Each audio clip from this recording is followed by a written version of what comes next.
हाँ जी। ओके, तो आज हमारा नया टॉपिक बिहेवियरिज्म स्टार्ट करते हैं अपन। ठीक है।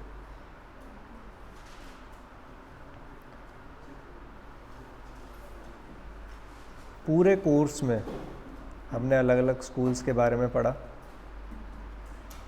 आज के टाइम में अगर कोई सबसे ज़्यादा रेलिवेंट कोई स्कूल है तो वो है बिहेवियरिज्म।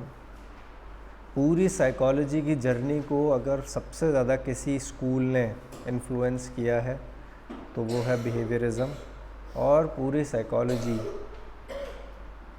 में से अगर सबसे ज़्यादा किसी थ्योरी ने या फिर किसी स्कूल ने रिस्पेक्ट दिलाई है साइकोलॉजी को तो वो भी है बिहेवियरिज्म। Y so? बिकॉज उससे पहले साइकोलॉजी को जो है वो एक स्यूडो साइंस या फिर फिलॉसफी या इन सारी चीज़ों की कैटेगरी में रखा जाता था। बिहेवियरिज्म वाज अ स्कूल जिसने एक्सपेरिमेंटली ह्यूमन बिहेवियर को स्टडी करने की कोशिश करी। एक्सपेरिमेंटली बिहेवियर को स्टडी करने की कोशिश पहले भी होना स्टार्ट हो गई थी। जब हम देखते हैं स्ट्रक्चरलिज्म स्कूल के बारे में पढ़ते हैं कि उन्होंने जो है लेबोरेटरी इस्टेब्लिश करी और वो सारी चीज़ें करी, लेकिन उनका जो मेथड था ह्यूमन बिहेवियर को या ह्यूमन माइंड को स्टडी करने का वो था introspection, which is highly subjective in itself, है ना। एक्सपेरिमेंटली किसी चीज़ को सब्जेक्टिवली कैसे स्टडी किया जा सकता है। और जो इंट्रोस्पेक्शन था, हालांकि वो इंट्रोस्पेक्शन का मतलब वो था कि वो अपने माइंड के कंटेंट को भी जो है वो ऑब्जेक्टिवली देखने की कोशिश कर रहे हैं, but there was no empiricism was there. Okay, तो कहीं ना कहीं जो स्ट्रक्चरलिज्म ने जो एक बेस बनाया कि ह्यूमन माइंड को साइंटिफिकली स्टडी करना, दैट वाज वेरी इंपॉर्टेंट, और बिहेवियरिज्म ने उसको और भी ज़्यादा आगे बढ़ाया। लेकिन जो मेथड उन्होंने यूज़ में लिया इंट्रोस्पेक्शन का, वो बिहेवियरिज्म को स्वीकार नहीं था। This is the thing. Second important thing is basically जो साइको एनालिसिस का तो हम लोग जानते ही हैं, वो तो अलग ही चीज़ थी, तो वो पूरा ही अलग ही दुनिया की बातें कर रहे थे, तो वो भी उनको स्वीकार नहीं था। सो सब्जेक्ट मैटर साइकोलॉजी का वही होना चाहिए जिसको सिस्टमेटिकली, साइंटिफिकली, एक्सपेरिमेंटली मेज़र किया जा सके, जो कि एम्पिरिकल हो, जो कि रेप्लिकेबल हो, और वो सब साइंस की क्वालिटीज़ हैं। इसीलिए बिहेवियरिज्म ने साइंस को, साइकोलॉजी को साइंस की कैटेगरी में इस्टेब्लिश करने में एक महत्वपूर्ण योगदान निभाया। अब ये है कि उस समय पे एक रेडिकल बिहेवियरिज्म जो कि केवल ऑब्जर्वेबल कर रहा है, लेकिन ह्यूमन बिहेवियर ऑब्जर्व तो है नहीं, हमारे माइंड के थॉट्स भी हैं, इमोशंस भी हैं, है ना, हमारे कॉग्निशंस हैं, उनकी हम कैसे स्टडी करेंगे। फिर लेटर ऑन धीरे धीरे धीरे धीरे वो चीज़ें में इंक्लूड होती गई जब टेक्नोलॉजी जो है वो डेवलप होती गई। But this is basically the point. तो इस तरीके से बिहेवियरिज्म जो है वो स्टार्ट हुआ। बिहेवियरिज्म, फादर ऑफ बिहेवियरिज्म हम अक्सर बोलते हैं वॉटसन को, ठीक है ना। बट वॉटसन ऐसा नहीं है कि उन्होंने खुद ने कुछ, उससे पहले कुछ बिहेवियरिज्म नहीं था। ऑलरेडी स्ट्रक्चरलिज्म, फंक्शनलिज्म, ये जो स्कूल चल रहे थे, थोड़ा थोड़ा कुछ साइंटिस्ट इन स्कूल्स में अपना अपना मॉडिफिकेशन करते गए, और वॉटसन साहब ने जो है अलग अलग जो अप्रोचेस चारों तरफ हो रही थी उन सबको कंपाइल करा, और कंपाइल करके एक नया स्कूल जनरेट करा जिसको अपन बिहेवियरिज्म बोलते हैं। ऑल्दो फॉर एग्जांपल उसमें बहुत सारी लर्निंग और कंडीशनिंग बिहेवियरिज्म का ही पार्ट है, और पावलोव ने भी जैसे क्लासिकल कंडीशनिंग का कंसेप्ट दिया, लेकिन पावलोव को कोई बिहेवियर से बहुत ज़्यादा लेना देना सच नहीं था, क्योंकि वो तो मेन उनकी बात थी, ठीक है ना। लेकिन वो बेसिकली फिजियोलॉजिकल और डाइजेस्टिव सिस्टम पे बेसिकली उनका ज़्यादा बेस था, और ये क्लासिकल कंडीशनिंग तो एक्सीडेंटली जो है वो सामने आ गई, ठीक है। This is the thing. तो बिहेवियरिज्म इन अर्थों में जो है वो महत्वपूर्ण है। आज के टाइम में जो हम बात पढ़ते हैं, पूरा जो हम सुनते हैं ना term behaviour modification, is a very important thing nowadays. Okay, so behaviour modification का मतलब whatever you are doing presently, किस तरीके से उसको मॉडिफाई किया जाए, this is behaviour modification. So if you are using for some social media or app for 1 hour, okay, and if they want that you should consume at least, you should give your 3 hours a day, understand? So that is also comes in a behavior modification. Animals की जितनी training होती है that comes under the behaviour modification.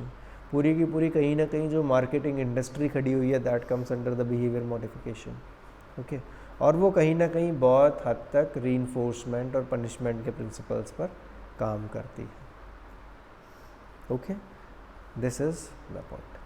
अब हम आगे normally बढ़ते हैं behaviourism की बात पर। तो बिहेवियरिज्म की कहानी थोड़ी सी स्टार्ट होती है एक घोड़े से, हॉर्स, जिसका नाम था HANS।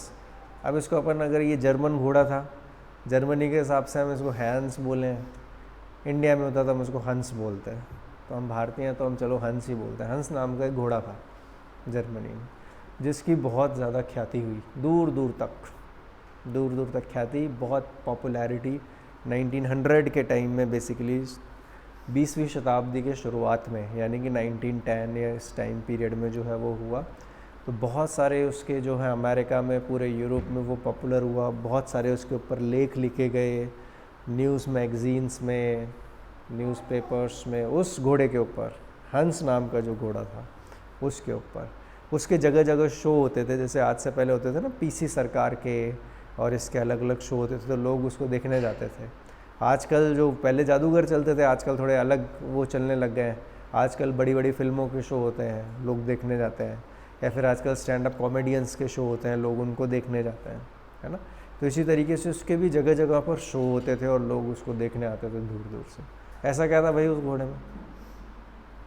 तो उस घोड़े की खास बात ये थी कि वो घोड़ा इंटेलिजेंट था, ऐसा समझा जाता था। इंटेलिजेंस कैसा? इंटेलिजेंस उसमें ये थी कि वो मैथमेटिकल जीनियस। मैथमेटिक्स में जीनियस का मतलब, अगर आप उस घोड़े से पूछोगे कि बताओ 4 + 5 - 2 कितना होता है, 4 + 5 - 2 कितना होता है, अब उसकी लैंग्वेज तो डेवलप थी नहीं, उसको दिखाते थे ये लो साहब सामने, आंसर क्या है इसका। तो घोड़ा क्या करता था कि अपना जो पैर है उसको ऐसे टप टप बजाता था, 4 + 5 - 2 कितना होगा आंसर? 7, 1 2 3 4 5 6 7। ओह 7, वाह, इसको कैसे पता चला? अच्छा, ये पूछा था कि बताओ कि यहाँ पर जितने भी लोग खड़े हैं उसमें से वाइट रंग की शर्ट कितने लोगों ने पहनी हुई है। वो घोड़ा देखता था 1 2 3 4, 4 लोगों ने वाइट, अरे वाह, इसको ये भी पता है। अच्छा, उसके बाद उसको पूछा जाता था बताओ ये जो बिल्डिंग है जिसमें 4 खिड़कियाँ हैं वो किस डायरेक्शन में है, उसको क्या पता होगा, लेकिन वो भी बता देता था। बड़ा मज़ेदार हुआ। फिर कुछ लोगों ने सोचा कि इसमें ज़रूर कुछ ना कुछ घपला है, तो हम काम करते हैं, बहुत बार होता है ना, तो जो मैजिशियंस होते हैं वो करते हैं कि यार हमने आप में से, दर्शकों में से किसी को बुलाते हैं, आप पूछो। तो इसी तरीके से ये भी होने लगा कि आप हट जाओ, आप आओ, मैं नहीं पूछ रहा भाई कहीं आप मेरे पे वो करो, आप पूछो। अब कोई दूसरा पूछता था तो वो भी सही बता देता था। यार ये क्या चक्कर है, ये बड़ी जादूगरी, मतलब अब ये क्यों इम्पोर्टेंट था? क्योंकि नॉर्मली एक्सेप्ट ह्यूमन, हम मैथमेटिकल एबिलिटीज़ की बात करें तो हम किसी दूसरे जानवर में इतना एज्यूम नहीं करते हैं, ये पॉसिबल ही नहीं है, लेकिन वो सारी चीज़ें बता रहा है, तो यार ये कैसे होगा? तो उसके ऊपर फिर जो है बहुत वो प्रसिद्ध हुआ, लोग उसको देखने आते थे दूर दूर से, लोग उसकी चाहत करते थे। अब कुछ लोगों को लगने फिर भी लगा यार कुछ तो हजम नहीं हो रही बात, ये तो एक जनरल इंटेलिजेंस का सिंबल हो गया, और जानवर में ये कैसे हो सकता है? भाई हमने हज़ारों सालों से घोड़ों की हिस्ट्री पढ़ी है, देखा है, ये मैथमेटिक्स कहाँ से आ गई? चलो वो होता है कि घोड़े वफादार हो सकते हैं, कि वो जो होता है ना सखी साहब, महाराणा प्रताप के घोड़े की हम बात करते हैं कि वो इतना ताकतवर था और वफादार था और उसने किस तरीके से जान बचाई, और वो सारी चीज़ें ये हो सकती हैं, कैरेक्टरिस्टिक, ट्रस्ट बिल्डिंग है, इमोशंस हैं, वो सारी चीज़ें ठीक है।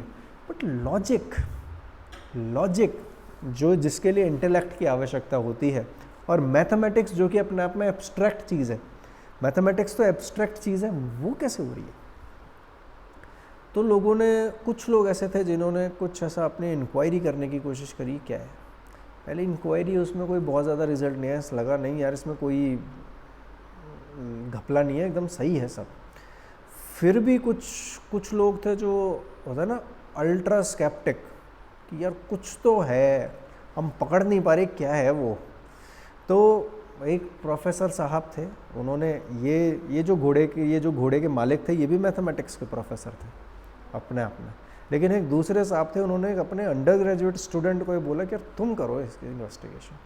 वो जो था लड़का, वो बड़ा शार्प माइंडेड था, उसने बहुत ही एक्सपेरिमेंटली स्टेप बाय स्टेप अब एकदम जासूसों की तरह खंगालना शुरू करा, क्या होता है, कब होता है, कैसे होता है, कैसे नहीं होता है, किन सिचुएशंस में होता है। तो धीरे धीरे जब उसने खंगालना शुरू करा तो उसने इंक्वायरी करी। उसने क्या करा, उसने एक मज़ेदार चीज़ करी कि उसने 2 ग्रुप ऑफ पार्टिसिपेंट्स लिए, फॉर एग्जांपल से 4-4 लोग। कुछ लोग ऐसे जिनको कि उस समस्या, जो प्रॉब्लम है, क्वेश्चन है, उसका आंसर पता है, और कुछ 4 लोग ऐसे जिनको उनका आंसर नहीं पता। हम अगर फॉर एग्जांपल ये अज्यूम करें मैथमेटिक्स है, तो 4 लोगों को मैथमेटिक्स आती है और उस ज़माने में 4 लोगों को मैथमेटिक्स नहीं आती थी, आंसर नहीं पता था, उनको केवल ये बताया गया आपको ये क्वेश्चन घोड़े के सामने रखना है। मज़ेदार फाइंडिंग ये आई कि जिन लोगों को क्वेश्चन का आंसर पता है, उनके सामने, हालांकि वो घोड़े को जानते नहीं है, रैंडमली उनको लिया गया है, उनके सामने घोड़े ने लगभग सही जवाब दिए, और जिनको आंसर नहीं पता है उनके सामने घोड़े ने एकदम गलत जवाब, उसको आता ही नहीं था, घोड़े कुछ जवाब ही नहीं दे पाया। अब ये नई मिस्ट्री बन गई यार, ये कैसे, मतलब हाउ इट इज़ पॉसिबल। और लोगों से पूछा कि आप कुछ कर रहे हो, नहीं हम कुछ भी नहीं कर रहे। तो एक चीज़ थोड़ी सी ये पकड़ में आने लगी इंटरप्रिटेशन कि हो सकता है कि जिन लोगों को आंसर पता है समवेयर, वो कुछ इस तरीके के cues non verbally and unconsciously अनजाने घोड़े को दे रहे हैं, जो कि वो कैच कर रहा है, वो उनको भी नहीं पता। दिस वॉज, अब एक ये थ्योरी उन्होंने, एक ये हाइपोथेसिस क्रिएट करी। अब उस हाइपोथेसिस को और ज़्यादा उन्होंने फिर उसके ऊपर प्रयोग करा, तो लास्ट में ये पता चलने लगा, एक पैटर्न मिलने लगा, और पैटर्न ये मिलने लगा लोगों के रिस्पॉन्सेज में, और जो लोग उससे सवाल पूछ रहे हैं वो पैटर्न कितना सिंपल था। सोचो कि क्वेश्चन पूछा गया, जैसे मैंने आपको एग्जांपल दिया, नॉर्मली 5 + 4 - 2 क्या आंसर है, 7। जब मैं ये क्वेश्चन पूछूंगा, नॉर्मली मैंने ये क्वेश्चन पूछा, कोई भी क्वेश्चन मैं पूछूंगा तो मैं आपके चेहरे की तरफ देखूंगा। क्यों? क्योंकि आप चेहरे से जवाब दे रहे हो कि नहीं दे रहे? चेहरे से जवाब दे रहे हो, क्योंकि हम भाषा से कम्युनिकेट कर रहे हैं। घोड़ा कहाँ से कम्युनिकेट कर रहा था, उसकी भाषा तो नहीं, वो पैरों से कम्युनिकेट करता था। 1 2 3 4 5 पैटर्न ये समझ में आया कि जो लोग जवाब जानते थे, जब वो क्वेश्चन पूछते थे तो वो घोड़े के पैरों की तरफ देखते थे। अब जब घोड़ा ये देखता था कि उनकी गर्दन जो है वो नीचे हो गई है, तो घोड़े को ये क्लू था कि जब उनकी गर्दन जब तक नीचे है तब तक उसको पैरों से थप थप करनी है, थप थप। और जैसे करेक्ट आंसर आया, बिकॉज नॉर्मल रिस्पॉन्स होता है 7 होते ही चेहरा जो है वो अपोजिट डायरेक्शन में घूमता था, ऊपर की तरफ। घोड़े ने ये पैटर्न आइडेंटिफाई कर लिया। और कैसे करा ये पैटर्न आइडेंटिफाई करा? जब उसकी खुद की ट्रेनिंग होती थी। जो वो मैथमेटिक्स आपके प्रोफेसर थे, वो भाई आजकल क्या है, तो आजकल ही नहीं, पुराने ज़माने में से भी हम जानते हैं कि जानवर जो हैं वो मनुष्य की लाइफ का एक बहुत ही इम्पोर्टेंट हिस्सा रहे हैं। चाहे वो कोई सा भी समाज हो, चाहे वो चाहे वो हमारे हिंदुस्तान में हो, चाहे हम देखते हैं कि गाय है, बकरी है, भेड़ है, डॉग है, बिल्ली है, कैमल है, जितने भी एनिमल्स हैं वो हमारे पार्ट का इम्पोर्टेंट एलिमेंट रहे हैं, हमारी लाइफ का एक इम्पोर्टेंट हिस्सा रहे हैं। तो कहीं ना कहीं हमेशा हम उनके भावों को समझने लगते हैं, हम उनसे बात करने लगते हैं। देखा है ना, बहुत सारे लोग जो हैं अपने पेट्स से बातें करते हैं, वो उनकी बातों को थोड़ा थोड़ा समझने की भी कोशिश करते हैं। तो वो ऐसे ही मज़े मज़े में उसके साथ खेल खेला करते थे। जब भी वो कुछ ऐसे सही, उसने गलती से कुछ तुक्के से सही जवाब दे दिया तो ये लो साहब गाजर खाओ, है ना, ये लो साहब की ये वेजिटेबल खाओ। अब घोड़े को ये चीज़ लेने लग, उसको रीइंफोर्समेंट मिलने लगा धीरे धीरे। पहले गलत होता था, कभी सही हो गया, फिर गलत हो। अब जब वो बार बार ये चीज़ चलती रही तो उनको भी नहीं पता था वो ट्रेनिंग दे रहे हैं, उनको भी नहीं पता था। और वो घोड़ा जो है यही तो कर रहा है। जब एक स्किनर का पिजन क्या कर रहा है, कि थॉरेनडाई की कैट क्या कर रही है, कि ये जो पावलोव का डॉग क्या कर रहा है, ये सब ऑटोमेटिकली कैच ही तो कर रहे हैं। ये कोई जानबूझ के थोड़ी कर रहे हैं, ऑटोमेटिकली उनको समझ आ रहा है कि ऐसा जब हम ये करते हैं तब हमें रिवॉर्ड मिलता है। घोड़े ने भी इस पैटर्न को एनालाइज किया। घोड़े ने क्या करा, घोड़े ने इसको मतलब ही नहीं है, उसको क्या मतलब है 3 कितना होता है, 4 कितना होता है, उसको कुछ नहीं पता। उसको केवल इतना पता है कि जब मूवमेंट चेहरे का यूं रहे तो मेरे को थप थप करनी है, और यूं की जगह यूं आ जाए तो मेरे को उस थप थप को स्टॉप कर देना। ऐसा सिंपल है, उसको कुछ और नहीं पता, सिंपल। और उस पैटर्न को उसने जनरलाइज कर दिया हर जगह पे। तब उसको लगा कि अब उसको तो पता ही नहीं, सारी तरफ दुनिया मेरी दीवानी हुई जा रही है और ये सारा खेल चल रहा है। नहीं, उसके बाद तो लेटर ऑन धीरे धीरे क्या हुआ ना कि धीरे, ये तो एक एक्सीडेंटल वो था। उसके बाद तो फिर चूँकि हमें पता चलने लगा कि ट्रेनिंग की जा सकती है जानवरों की, और इस वे में फिर तो एनिमल ट्रेनिंग के प्रॉपर प्रिंसिपल्स तैयार हुए। साइकोलॉजी यही है, साइकोलॉजी की रीइंफोर्समेंट, पनिशमेंट, साइकोलॉजी यही है कि जो है अनकंडीशनल और कंडीशनल, उसमें बेसिकली जो है स्टिमुलस में कैसे एसोसिएशन क्रिएट होगा, सब वही किया जाता है। पूरी लर्निंग का मेन हिस्सा वही है बेसिकली। बताओ, पुलिस ट्रेनिंग में भी जितने भी वो होते हैं वहाँ भी यही होता है। तो ये पूरा इन्वेस्टिगेशन होकर ये सामने आया। घोड़े को बाद में एक वेल्दी मर्चेंट ने ख़रीदा, सारी चीज़ें होंगी, लेकिन जो उनके मालिक थे उनको इससे बहुत गहरा सदमा लगा, और वो एक चीज़ अपने दिमाग में उन्होंने बैठा ली कि इस घोड़े ने मेरे को धोखा दिया है। अब उसने बेचारे ने धोखा क्या, इसने मेरे से बात, मतलब वो अभी भी समझते थे कि वो इंटेलिजेंट है, इसने मेरे को धोखा दिया है, इसने मेरे से बात छिपाई है, इसने मेरे साथ जालसाजी की है। इसके चक्कर में उनको जो है वो डिजीज़ हो गई, कैंसर हो गई। इस सदमे में इतना सदमा उनको लगा उस चीज़ का, और उन्होंने उसको जो है वो कर दिया बेदखल। जैसे होता है ना कोई, क्या बोलते हैं, बेवफा प्रेमी उसकी तरह वो जीवन भर जो है आगे के टाइम में 3-4 साल जो है उनके ये चलता रहा, और वो कार्यक्रम हुआ। तो ये छोटी सी कहानी, लेकिन इस कहानी का आगे चलकर जो है इसकी और स्टडीज़ हुई और सारी चीज़ें हुई, तो कहीं ना कहीं बिहेवियरिज्म का भी इसका बिहेवियरिज्म में भी कंट्रीब्यूशन रहा है। तो कैसे रहा है बेसिकली कि ऐसा समझो कि फ़िलॉसफिकली 4 अगर अपन एंटीसीडेंट फोर्सेस देखें फ़िलॉसफिकली जिनसे बिहेवियरिज्म बहुत ज़्यादा प्रभावित था, वो कौन कौन से थे और वॉटसन ने जिनको कंपाइल किया। तो पहला था ऑब्जेक्टिविज़म। ऑब्जेक्टिविज़म, ऑब्जेक्टिवली किसी चीज़ की स्टडी करना, ठीक है। जो चीज़ जैसी है उसको वैसी स्टडी करना, not how I am seeing it, how I am interpreting it, no, whatever it is there, your perceptions are not important. With the distance किसी चीज़ को ऑब्जेक्टिवली स्टडी करना, जिससे कि उसकी रेप्लिकेबिलिटी भी हो सके, और मेरी जगह अगर कोई दूसरे व्यक्ति भी स्टडी कर सके तो वो भी उसी कंक्लूजन में पहुँचे। ऑब्जेक्टिविज्म। दूसरा, mechanistic view of behaviour. So what does it mean by this? Mechanistic view का मतलब, just like the machines, humans also are also mechanical, in the sense that our behaviors are very mechanical, our anatomy is mechanical, understand? सारी चीज़ें अपने आप होती हैं, fix चीज़ जाती है, हमें पता है कि इस चीज़ में ये इसमें इतना विटामिन होता है, तो इसमें कार्बोहाइड्रेट होता है, ये चीज़ इसके लिए अच्छी रहेगी, वो चीज़ अपने आप प्रोसेस करती है। हमारी बॉडी मैकेनिकल है कि नहीं है? मशीन है, हमारी बॉडी मशीन है। बस अंतर ये है कि हमारी बॉडी इतनी सोफिस्टिकेटेड और इतनी बड़ी मशीन है जिसको समझना थोड़ा सा मुश्किल है। लेकिन अगर अपन फिजियोलॉजिकल टर्म्स में देखें तो हमारी बॉडी मशीन से ज़्यादा नहीं है। Okay, this is basically the thing. Not just our body is machine, but also कुछ फिलोसफिकल ट्रेडिशन ये बोलते हैं कि हम पूरे ही मशीन है।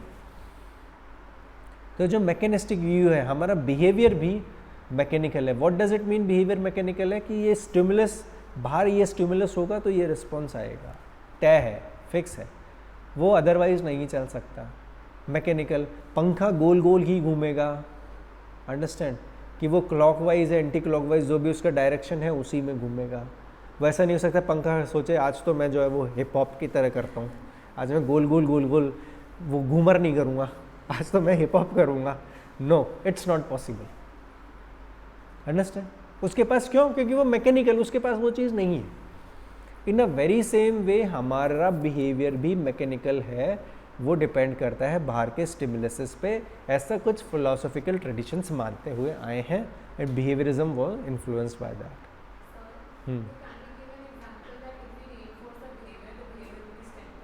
ऑब्वियसली ये तो बिहेवियरिज्म ने प्रूव करा, एक्सपेरिमेंटली इसी चीज़ को तो प्रूव किया था. Third important contribution, the third important influence was animal psychology.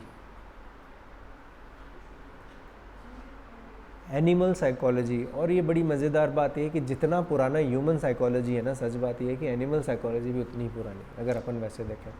What does it mean by this? सदियों से जानवर व्यक्ति की लाइफ का हिस्सा होते हुए आए हैं हर समाज में. जैसे हमारे यहाँ पर गाय की महिमा है, ऐसे अगर आप अमेरिका में जाएंगे तो वहाँ घोड़े की महिमा है. Horse, horse is very important. Pride होता है ना, प्राइड.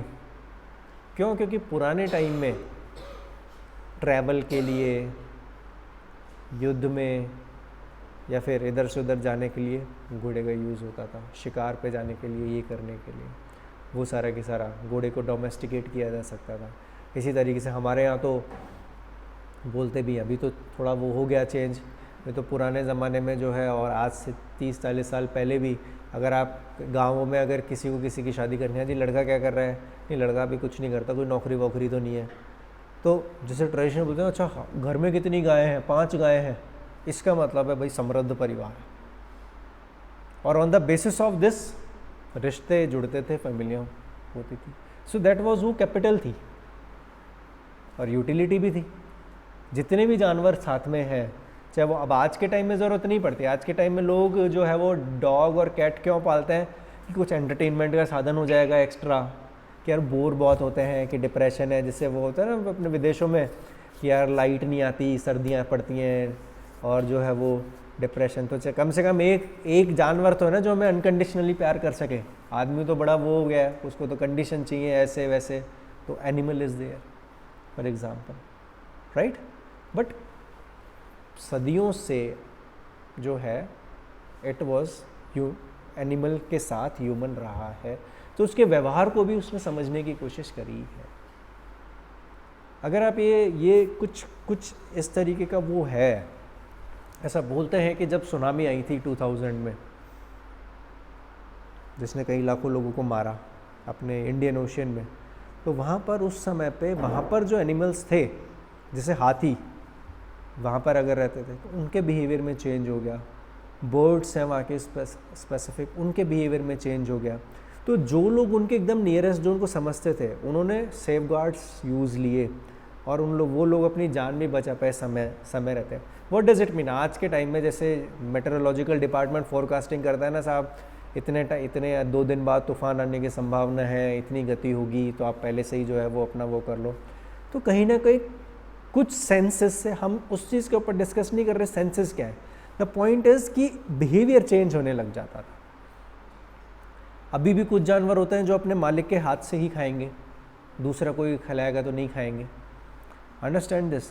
और कुछों में तो इतनी बॉन्डिंग हो जाती है कि अगर मालिक की मृत्यु हो गई तो वो जो जानवर भी अपना शरीर छोड़ देगा कुछ ही समय में. इतनी ज़्यादा bonding. Somewhere behaviour, what I am trying to say is this, कि ये जो बिहेवियर में जो चेंज होता है, क्यों ये चेंज हो रहा है? अगर ये बिहेवियर में चेंज हो रहा है, that somewhere they have the mind something, or this behavior is being changed because of the external stimuluses which are changing, whatever, but there is something which is causing the change. What are those things? उसके पीछे धीरे धीरे जैसे जैसे modern science बढ़ती गई, तो scientifically इन चीज़ों की स्टडी होती गई. हालांकि स्टडी तो बहुत पुरानी हमेशा से चलती ही आ रही है, ये तो हम सब जानते हैं, चलती ही आ रही है. लेकिन मॉडर्न साइंस के डेवलपमेंट के साथ ये और ज़्यादा स्पेसिफिक और ज़्यादा तेज हो गई. ठीक है. Animal psychology played an important role also in the development of behaviourism. Not just this, behaviourism के जितने भी प्रिंसिपल्स बने हैं वो सब वैलिडेट ही एनिमल्स पर हुए हैं, सारे के सारे. और एक चीज़, दूसरी इम्पॉर्टेंट चीज़ क्या है कि कहीं ना कहीं ये भी चीज़ समझने की है, हम अगर बिहेवियरिज्म को हटा दें, क्योंकि ये तो एनिमल्स के साथ जो है मैकेनिस्टिक व्यू भी लेके चल रहे हैं ह्यूमन का, लेकिन अगर अपन उनको हटा दें तो सारी चीज़ें इंटरलिंक्ड है। प्रकृति जो है वो जुड़ी हुई है, जानवर और मनुष्य भी जुड़ा हुआ है कि नहीं है? पेड़ पौधे भी जुड़े हुए हैं, स्पैक ऑफ डस्ट भी ह्यूमन लाइफ से जुड़ी हुई है, ऐसा बोलते हैं। अभी इंस्टाग्राम पे एक दो दिन पहले ही कोई वो देख रहा था, उसमें था कि ये अगर हम ऐसा क्यों ना करें कि जो सहारा का डेजर्ट है, सहारा रेगिस्तान, पूरे पे अगर अपन सोलर पैनल्स लगा दें, क्योंकि वो तो इतना बड़ा है और वहाँ पे तो इतनी ज़्यादा तेज़ धूप भी आती है, गर्मी पड़ती है, रिफ्लेक्शन भी एकदम तेज़ होता है, तो हम इतनी इलेक्ट्रिसिटी प्रोड्यूस कर सकते हैं जिससे कि हम कम से कम 5-6 अर्थ को रोशन कर दें। इतनी कैपेसिटी है, तो हम क्यों नहीं कर सकते? ऐसा कुछ कर सकते हैं क्या? कुछ तो काम चल रहा है, लेकिन पूरे सहारा डेजर्ट को नहीं कर सकते। क्यों नहीं कर सकते? मान लो तो बोलते हैं कि वो इसीलिए नहीं कर सकते, अगर अपने पूरे सहारा के बराबर के मैदान पर, वहाँ पर अफ्रीका में अगर हमने ये सोलर पैनल्स लगा दिए तो अमेज़न के जंगलों में बारिश होना बंद हो जाएगी। तो यार ये कैसे हो जाएगा? ये बंद। अब वो उन्होंने बताया कनेक्शन क्या है। कनेक्शन ये है भाई, लाइट आती है, सूरज की रोशनी रिफ्लेक्ट होती है तो ऊपर जो है वो वातावरण जो है उसमें हवा गर्म होती है, उसके बाद वो हवा ट्रैवल होके ओशियंस के पास जाती है, वहाँ से फिर वो भाप बनती है। अंडरस्टैंड? जब हम बात करते हैं, अभी बात चल रही है कि साहब ये एल नीनो आने वाला है ना, तो हो सकता है कि बारिश थोड़ी सी प्रभावित हो, हमारा मानसून जो है इंडिया में। अभी एल नीनो क्या भाई, अभी यहाँ थोड़ी हो रहा है, ये कोई लोकल नहीं है, ये कहीं होगा किसी पैसिफिक ओशन में या किसी अरबिक ओशन में कोई चीज़ होगी कि साहब जो है वो पानी का टेम्परेचर जो है सी का जो सरफेस है वो थोड़ा सा 1 या 2 डिग्री ज़्यादा गर्म हो गया या थोड़ा सा ठंडा हो गया, and then it has an impact on the global climate, isn't it? So everything अगर अपन मैक्रो लेवल पर देखें तो connected. So in a very same way animals are also connected with the human, and especially localised में तो connection कहीं ना कहीं अपने आप ही क्रिएट हो जाता है जब भी आप किसी के साथ। एनिमल छोड़ो, लोग तो फिर अपने इनएनिमेट ऑब्जेक्ट्स के साथ भी कनेक्ट हो जाते हैं भाई। एनिमल्स में तो लाइफ होती है, वो तो गाड़ी के साथ भी कनेक्ट हो जाएंगे, है ना, रोबोट्स के साथ भी कनेक्ट अब धीरे धीरे ये चलन पड़ेगा, है कि नहीं? लोग अकेले हैं बहुत। एक बहुत मज़ेदार किस्सा याद आया, मैंने न्यूज़ में पढ़ा था कि जापान में एक व्यक्ति है, उसका कुल काम ये है कि वो जो लोग बिल्कुल अकेले हैं वो उसको बुलाते हैं और वो पैसे चार्ज करते हैं। कैसे कि भाई मैं ट्रेन से जाऊंगा, मेरे को बाय बाय करने आना। अब वो उसको बाय बाय करने आता है ट्रेन से और उसको पैसे मिलते हैं, क्योंकि they are so alone in their life. वो हर चीज़ को इतना मिस करते हैं, कोई है ही नहीं, कम से कम कोई बाय बाय करेगा, चलो भाई ठीक है बहुत बढ़िया, ले यार तू, मैं अकेला खाना खाऊंगा, रेस्टोरेंट पे खाना मैं खिलाऊंगा, खाना प्लीज़, फिर उसको पैसे मिलेंगे। अंडरस्टैंड? तो ऐसे मज़े में एक व्यक्ति ने तो उसको डेटिंग के लिए वो करा था, है ना, और उसके पैसे और देगा ऊपर से सारा। उसमें उसने बोला नहीं यार मेरे और भी असाइनमेंट है, दूसरे भी इंगेजमेंट है, यहाँ पे मैं इस पूरे हमें उसके लिए कमिट नहीं कर सकता। मतलब देर सो, समझ रहे हो, उसको किस चीज़ के लिए बुलाया गया? उसको बुलाया गया पार्क में छुपन छुपाई खेलने के लिए। आई एम अलोन, पेड़ के पीछे छुप जाना, मैं थप्पी मारूंगा। This is the severity of aloneness in the people's life. ऐसे एम्प्लॉयमेंट भी ऐसे भी जनरेट हो रहे हैं धीरे धीरे, सोचो आप। तो जानवर तो उस लिहाज से जो है वो बहुत ही, और अभी पता है आजकल तो मॉडर्न उसमें पता लगेगा, अगर आप बोलोगे, ये कई जगह पे हुआ है कि अगर किसी के घर में कोई पेट है, कि आपको आपके मम्मी पापा भाई बहन सब में सबसे अच्छा कौन लगता है? तो बोलेंगे सबसे प्यार तो मेरे को सबसे ज़्यादा मम्मी पापा से भी ज़्यादा उस पेट से लगा हुआ है। There is an unconditionality, but the point is this that human, what I am trying to say is this, कि जानवरों के साथ ह्यूमन का एसोसिएशन बहुत बहुत बहुत पुराना है। धीरे धीरे मॉडर्न नॉलेज जितनी डेवलप होती गई, उसकी भी साइंटिफिक स्टडी होती गई। तो एनिमल बिहेवियर का, एनिमल साइकोलॉजी का, कि एनिमल किस तरीके से, उनकी साइकी कैसे रहती है। क्योंकि कहीं ना कहीं एक चीज़ और है भाई, बिहेवियरिज्म ने क्या करा, एनिमल्स के ऊपर स्टडी करी और उनके फाइंडिंग्स को ह्यूमन के ऊपर जनरलाइज करा। आज के टाइम में अगर अपन फार्मास्यूटिकल इंडस्ट्री को देखते हैं तो वो भी यही करते हैं। पूरी मेडिकल रिसर्च भी इसी चीज़ पे चल रही है कि सबसे पहले वो there is a similarity between the humans and the other animals, be it the mouse, be it the basically the other kind of creatures. और वो फिर मेडिकल कोई भी ड्रग डिस्कवरी भी होती है, वैक्सीन भी होती है, सबसे पहले उनके ऊपर आती है और फिर धीरे धीरे हमारे ऊपर आती है। There is a similarities there. उसने बिहेवियरिज्म को बहुत ही इंपॉर्टेंट वो करा। Okay, so this is the thing. And the last one is positivism. Positivism का मतलब fact based, which can be counted. कोई भी फिनोमिनन है, क्या हम उसको मेज़र कर सकते हैं, क्या वो फैक्चुअल है, क्या उसको काउंट किया जा सकता है, यहाँ से वो स्टार्ट होती है। ठीक है, this is basically the point. Behaviourism में ये इम्पोर्टेंट समवेयर। ठीक है, कितना हो गया टाइम?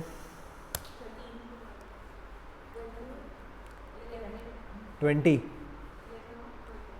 13 और पढ़ने की इच्छा है? हो गया? प्रैक्टिकल है? फिर तो मेरा भी होना चाहिए। नहीं, हमारी टाइमिंग अलग अलग रहती है कि बैच ए और बी की? नहीं, प्रैक्टिकल तो अलग अलग ही होता है ना। आपके ए वाले, ए स्टॉप कर दो इसको।